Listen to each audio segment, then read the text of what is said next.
네, 진해공고등학교 학생 여러분들 안녕하십니까? 저는 여러분들과 함께 정치화법 수업을 만들어 나가고 있는 박병준 선생님입니다. 오늘은 민주주의와 법치주의의 관계를 이렇게 말씀드리기에 앞서서 우리 민주주의라는 것이 그러면 어떤 역사를 가지고 발전해 왔는지에 대해서 조금 이야기해 볼 수 있도록 하겠습니다.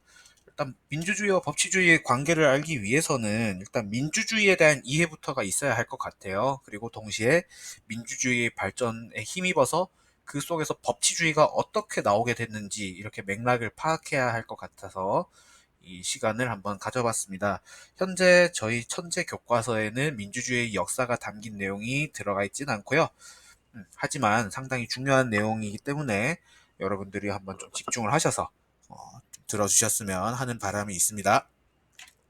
네, 그렇죠. 민주주의라는 것이 항상 그렇잖아요. 그냥 대한민국은 민주주의 국가다. 이렇게 헌법에 나와 있기만 하고. 그래서 민주주의가 뭔지 뻔한 느낌이면서도 근데 중요한 것 같기도 하고 그렇다 해서 뭔가 실체가 있는 것도 아닌 뜨뜻미지근한 그런 느낌을 받으셨을 겁니다.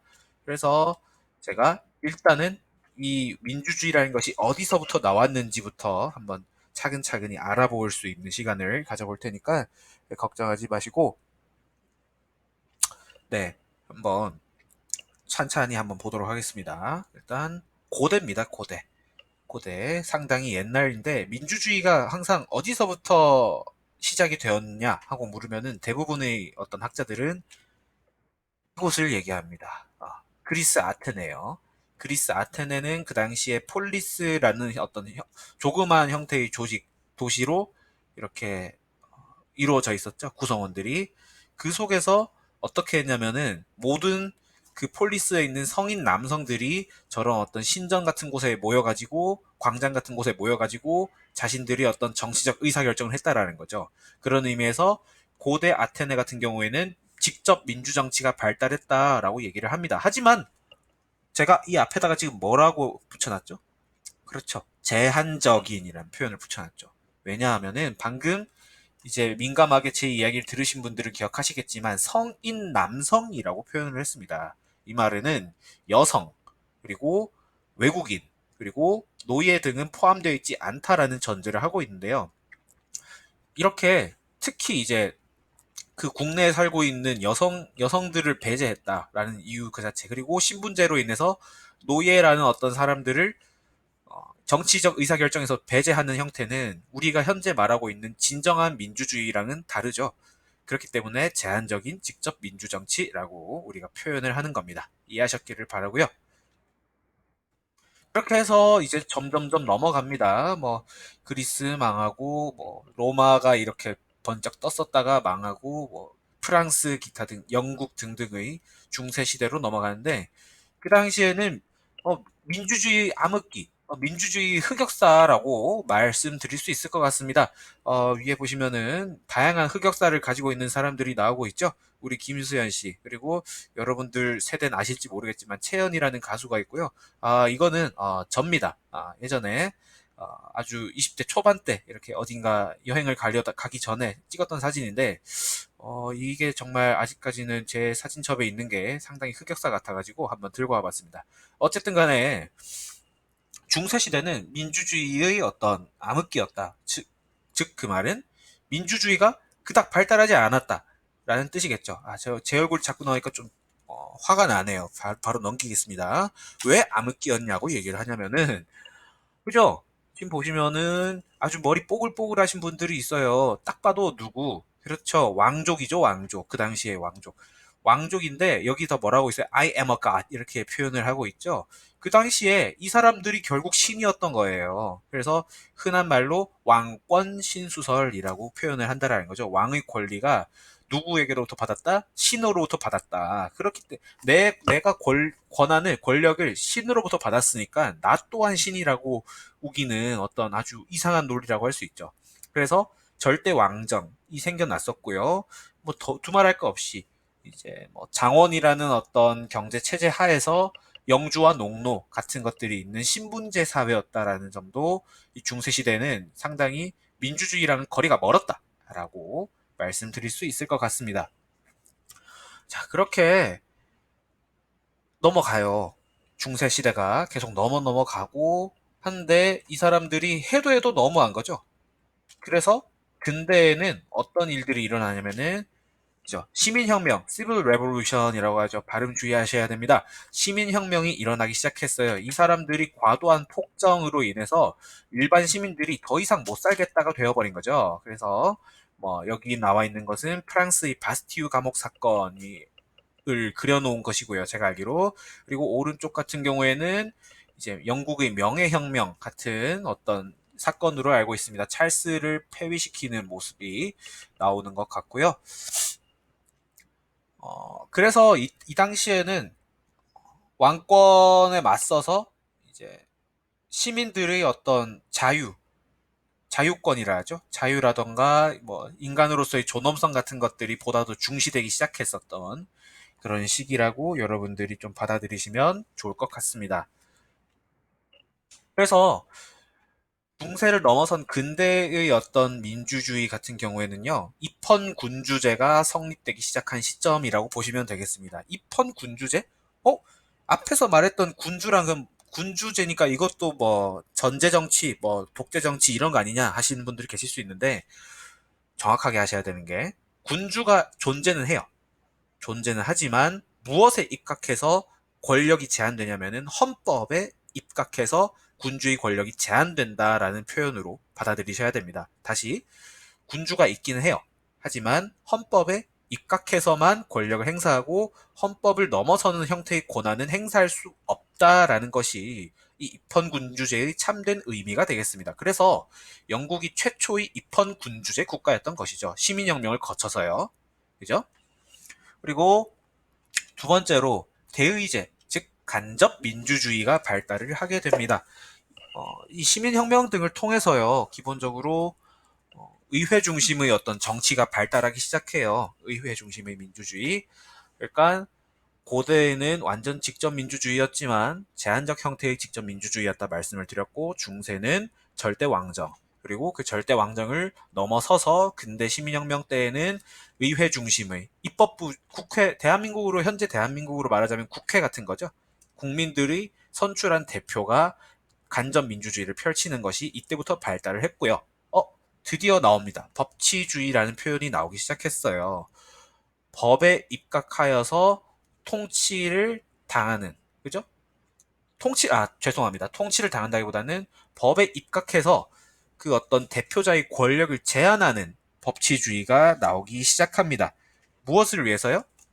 방금 말씀드렸다시피 국민들의 자유와 권리를 보장하기 위해서요. 그래서 당연히 법치주의에는 어떤 내용들이 담겨 있겠어요? 그렇죠. 당연히 국민의 자유와 권리를 보장하는 그리고 그 국가나 어떤 통치자가 그 국민의 자유와 권리를 과도하게 이렇게 제한하거나 억압하는 일이 있어서는 안 되는, 있지 않도록 하는 그런 내용들이 담겨 있다라는 거죠. 흔히 여러분들 알고 있는 요즘 형법에서 나오는 미란다 원칙이라던가 기타 등등 인권을 보호하는 과도하게 국민들이 어떤 표현의 자유를 제한하지 못하게끔 하는 등등등 그런 내용들 있죠. 네, 그런 내용들이 다 이때부터 나오기 시작한 거예요. 초기 형태의 법치주의고 반대로 인치라고 표현을 하는데 인치라는 것은 이런 사람들이 권력을 자의적으로 행사하면서 자기 멋대로, 자기 마음대로 이렇게 권력을 행사하는 어떤 형태의 통치 방식을 인치라고 표현을 합니다. 그 인치는 이제 더 이상 빛을 발하지 못하는 거죠. 네. 구체적인 이런 시민혁명 관련 내용들은요, 여러분들 교과서 17페이지에 그대로 수록이 잘 되어 있으니까 참고를 하셔서 잘 보시면 좋을 것 같습니다. 네, 이제 넘어서서 현대로 가볼게요. 이제 시민혁명도 지나고 간접민주정치가 발달했는데요. 그럼에도 불구하고 참정권 문제가 여전히 존재를 하고 있었다라는 게 문제라는 거죠. 지금 보시면은 Votes for Women 이렇게 해서 지금 보시는데 서프러제트라는 어떤 그 집단들이 있었어요. 영국 같은 경우에 그런 여성의 어떤 참정권을 위한 어떤 단체들이 참정권 운동도 했었고요. 그리고 이곳을 보면은 네, 차티스트 운동을 지금 나타내고 있는 것인데요. 이 사진이 아니라 사파 그림이라 해야 될까요? 사파라니까 옛날 사람 같네요. 일러스트레이션? 뭐 어쨌든 간에. 왼쪽에는 조금 신분이 있는 사람들 같고요. 오른쪽에는 주로 조금, 옷을 제대로 갖춰 입지 못하는 어떤 노동자와 같은 옷차림들이 있죠. 맞아요. 말 그대로 노동자들이 이 사람들을 상대로 우리에게도 참정권을 달라고 지금 싸우고 있는 장면을 상징적으로 그려놓은 거예요. 그래서 여성, 노동자, 그리고 여긴 나와 있지 않지만 유색인종들, 그죠? 미국 같은 경우에는 이제 흑인들이 상대적으로 차별을 많이 받고 있지 않습니까? 그래서 그 유색인종들이 미국 내에서 자신들에게도 참정권을 달라고 80km를 이렇게 걸어가는 그런 어떤 뭐라고 하죠? 싸우지 않고 비폭력 저항 운동이라고 하죠. 비폭력 저항 운동들을 벌였었던 그런 어떤 일들도 있었습니다. 이런 다양한 노력을 펼친 결과 한 100년 정도가 지나서 보통선거제도가 확립이 되기 시작합니다. 이분들이 약 100년 동안 싸운 거예요. 평균적으로. 물론 모두가 똑같진 않겠지만 평균적으로 100년 정도를 싸우고 나서 겨우겨우 얻은 것이 흔히 요즘 우리가 보편적으로 당연한 것으로 알고 있는 보통선거제도인 것입니다. 처음부터 우리가 당연하게 생각하고 있던 보통선거, 만 18세 이상의 국민들이라면 누구나 투표할 수 있다. 이게 그 당시엔 당연하지 않았던 거죠. 이런 다양한 투쟁과 싸움을 통해서 겨우겨우 얻어낸 소중한 어떤 가치라는 겁니다. 그래서 보통선거제도 특정한 연령이 이상만 되면은 여러분들이 선거를 할 수 있게 되는 것이 현대의 민주정치가 되겠습니다. 이번 국회의원 선거도 선거권 연령 하한으로 인해서 만 18세, 이제 저희 학교로 치면 현재 고3 학생들 중에 일부는 생일이 지났으면 선거를 이렇게 할 수가 있었죠. 네, 그런 게 다 보통선거 제도라는 것을 알 수 있고요. 그리고 대의제를 이제 그 근대에서 한다고 했는데요. 그죠? 근대에선 대의제를 주로 이제 모티브를 한다 그랬었는데, 대의제만으로는 어떠한 한계가 있어서 직접 민주주의 정 요소를 조금 추가를 하기 시작합니다. 그래서 직접 민주주의적 요소로 나와 있는 것들이 국민 투표, 국민 소환, 국민 발안 제도들이 있어요. 그래서 국민투표 소환 발안 제도 같은 것들이 어떤 거냐면요. 국민투표 같은 경우에는 뭐 정책적으로 상당히 중요한 사항들에 대해서 국민들이 투표를 하게끔 하거나 아니면 뭐 헌법을 개정할 때 국민투표를 의무적으로 실시해야 되는 그런 조항들이 있어요. 이제 그런 내용들까지 제가 꼭 알아둬라 이렇게 말씀드릴 수는 없을 것 같은데, 국민투표가 직접 민주주의적 요소를 지니고 있고요. 국민 소환 같은 경우에는 이제 특정한 어떤 공직자랄까요? 공직자나 대표자가 뭔가 부정한 행동을 저질렀을 때 국민들이 얘는 대표자로서의 자격이 없다 이러면서 일정 수 이상이 얘는 좀 탄핵시키거나 해임시키세요 하고 소환을 하는 겁니다. 그죠? 그걸 국민 소환제도라고 하고, 국민 발안제도 같은 경우에는 청원이랑은 조금 비슷하면서도 다른 느낌이에요. 청원 같은 경우는 그냥 단순히 올려놓고 그 올린 내용을 가지고 뭐 몇만 명 이상이 동의를 하면 뭐 검토하고 그런 거잖아요. 근데 발안 같은 경우에는 일정 수 이상의 국민들이 이 발안 내용 자체에 대해서 서명을 하게 되면은 그거 자체가 뭐 안건으로 상정되고 조금 더 이 법안이라던가 발의안이 직접적으로 정치에 연계되는 그런 느낌이에요. 네, 청원제도랑은 비슷한 듯 하면서 좀 다르다는 말씀을 드리고, 그러면 제가 이 빨간색 표시를 해놓은 이유가 뭘까요?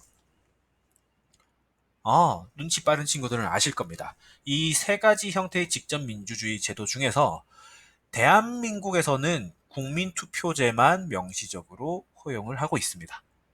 네, 그 점을 조금 알아두셨으면 좋을 것 같아서 한번 넣어봤고요. 마지막으로 직접 민주주의와 간접 민주주의의 어떤 장단점이랄까요? 네, 한번 간단하게 정리를 하고 이 영상의 끝을 낼까 합니다. 직접 민주주의 같은 경우에는 기본적으로 첫 번째, 의사 반영이 잘 될 수밖에 없어요.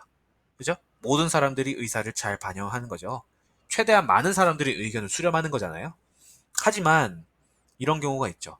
중후정치 우려라고 해서 지금 제가 적어놨는데, 많은 대다수의 사람들이 특정한 소수의 말에 이리 휘둘리고 저리 휘둘리는 현상입니다. 그죠? A라는 사람이 이렇게 말했다 해서 대다수 사람들이 부화내동이라고 할까요? 부화내동 하듯이 이 사람 말이 맞아 했다가 B라는 사람이 아니야, 제 말은 거짓말이야 이러면서 막 얘기하면은 또 대중들이 B 말이 맞네 이번에는 이러면서 A는 이렇게 배제시키고 이런 거 있죠. 그러면 정말 혼란스러울 수가 있고요. 비효율적이다라고 했는데 생각을 해보십시오.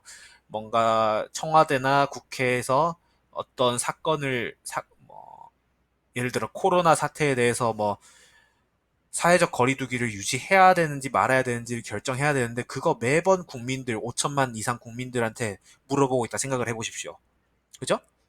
그거 물어보고 자료 수집하다가 사람들 다 죽겠어요. 그죠? 그러니까 상당히 비효율적이라는 거죠. 어찌 보면 사람 수가 너무 많기도 하고 비효율적이기도 하고 비현실적이기도 하죠.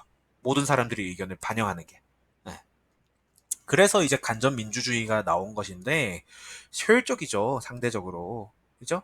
얼마나 효율적입니까? 그냥 국회 같은 경우에는 300인의 대표가 알아서 딱 정해주는데요. 근데 여기서 문제. 그 사람들을 우리가 믿을 수 있냐는 거지. 그죠? 우리가 믿을 수 있냐고요. 그렇지 못한 경우가 분명히 생기잖아요. 그런 경우를 우리는 대표의 실패라고 얘기를 해요. 대표자가 우리의 의사를 제대로 반영 못한다면, 대표자가 우리가 더 나은 세상을 살 수 있게끔 어떤 정치적 역량을 발휘 못한다면, 그때 어떡할 거야? 그런 게 이제 대표의 실패 문제로 불거질 수가 있다라는 겁니다. 그래서 이제 직접민주주의와 간접민주주의의 어떤 장단점까지도 한번 간략하게 싹 훑어보았습니다. 이렇게 훑어본 다음에요, 여러분들이 이제 민주주의와 법치주의 간의 관계를 조금 더 잘 이해할 수 있을 것 같아 생각이 듭니다. 어쨌든 민주주의 역사에 대해서 한번 간단하게 훑어보았고요. 여태까지 시청을 해주셔서 정말 감사합니다.